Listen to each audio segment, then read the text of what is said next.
What's up, everybody? You know me, JK. So today I'm going to discuss a little about what's really going on, you know, and a lot of people feeling the slow pace in different industries, right? So a lot of people just can't wrap their mind around what's really going on. So what I'm here to tell you today, you know, if you want to believe it or not believe it, you want to consider a recession, whatever you want to consider it, we done saw these things through history by studying or being involved with history, the previous. And since time been going on, you've been having different, cycles of, ups and downs. So what I know is, it's not a direct recession like the last recession we experienced in 07-08, dealing with the, so-called paper of the real estate mortgages and so far and so on. And then all the, Great Depression when, you're dealing with the market that crashed and, they engineered it, all that, because everything is done there by design. So what's going on right now, guys? A currency disruption, right? And what I got pre-1933, which was the gold standard, right? So when 33 happened, when they, pushed the button and things, they all pretty much, made everybody, surrender all their gold, etc. And then they came back June, June, whatever, May, I don't mix the months up, and then they issued a new policy. All, debts will be paid with the Federal Reserve note, right, which is a debt currency, right?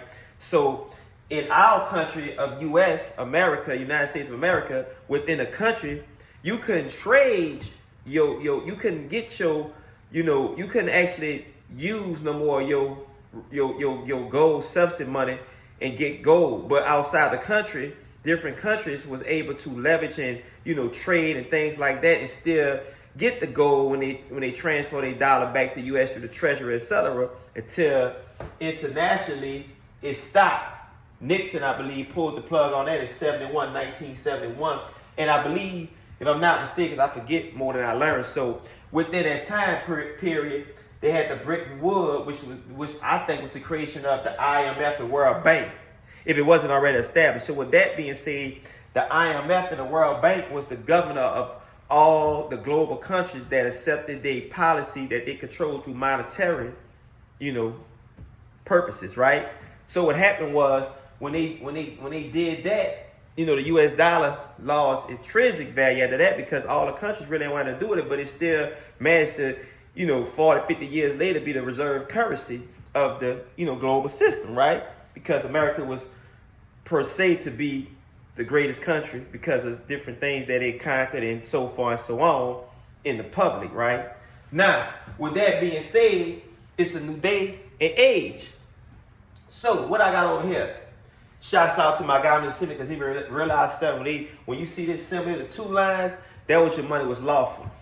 Over here, you got the U.S. fiat currency, which is a debt currency, one line. So what's going on?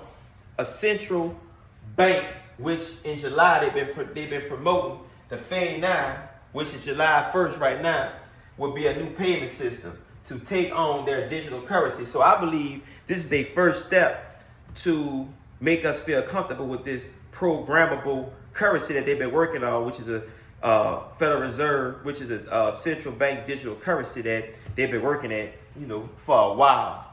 The opposite of a decentralized cryptocurrency, but it's actually a centralized currency. So we going on into saying, okay, it's a new day and age. So what's going on? I know y'all been hearing a lot about the BRICS, and I know that it's not new news, but it's just news, right? North, east, west, south.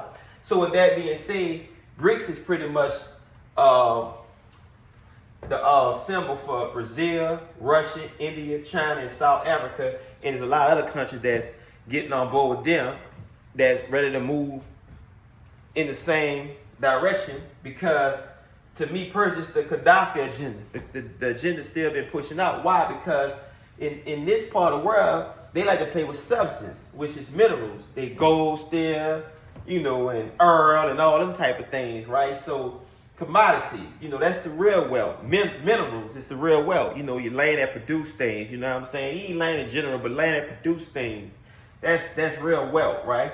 It's somebody to keep our ass out of the minerals and let you trade minerals and different things of that nature, but they don't want you to produce gold, oil, and drugs, which is the God, right? Now, with that being said, this is the biggest question of it all. When a U.S. dollar, right, circulates, when you buy something online, just say from China, etc., all right, now that money goes to China, but then that money finds its way, in reserve, or it comes in another country, back to our country or whatever, and it becomes reserve capital, but it circulates, right? Perfect from the digital ledgers of things, right? Now I'm gonna make you remember something. If you was closer to Bitcoin at the beginning, that was another disruption, because every time a dollar was transferred into a Bitcoin, it wouldn't be counted anymore as a U.S. dollar or any dollar around the world, if you think about it, right? But it still could be, balanced off and on, right? Up and down. So my question is this. I'm just using China per se, because we know China and the surrounding areas of China, they do a lot of manufacturing, as far as, goods and service and things of that nature. Not taking up for the rest of the world, but that's where the heart of your manufacturers. So they're good at, partnering up with all the other great producers and things. So my question is this.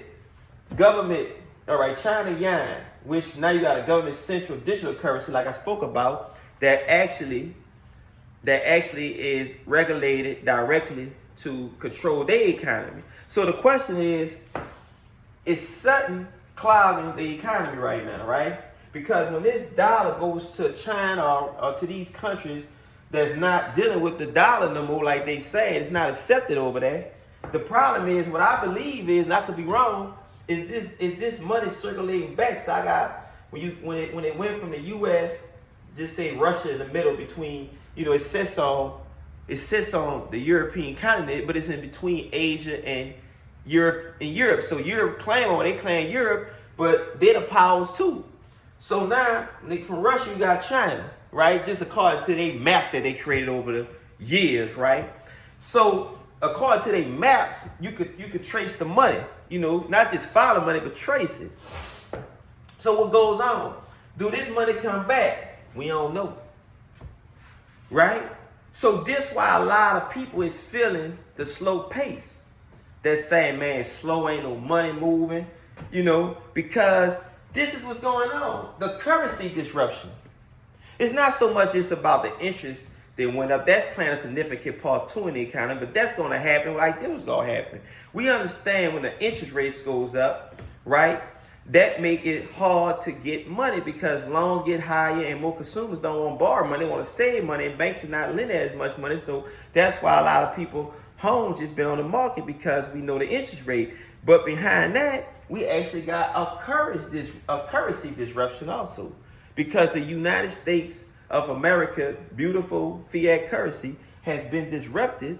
And I know people don't want to hear that, because you can still spend your currency and get pretty much what you bought yesterday or maybe last year. But a lot of things went up in a time when the currency is being disrupted. And it's all designed to create what? More poverty. Because to me, poverty is the surrounding body of man community.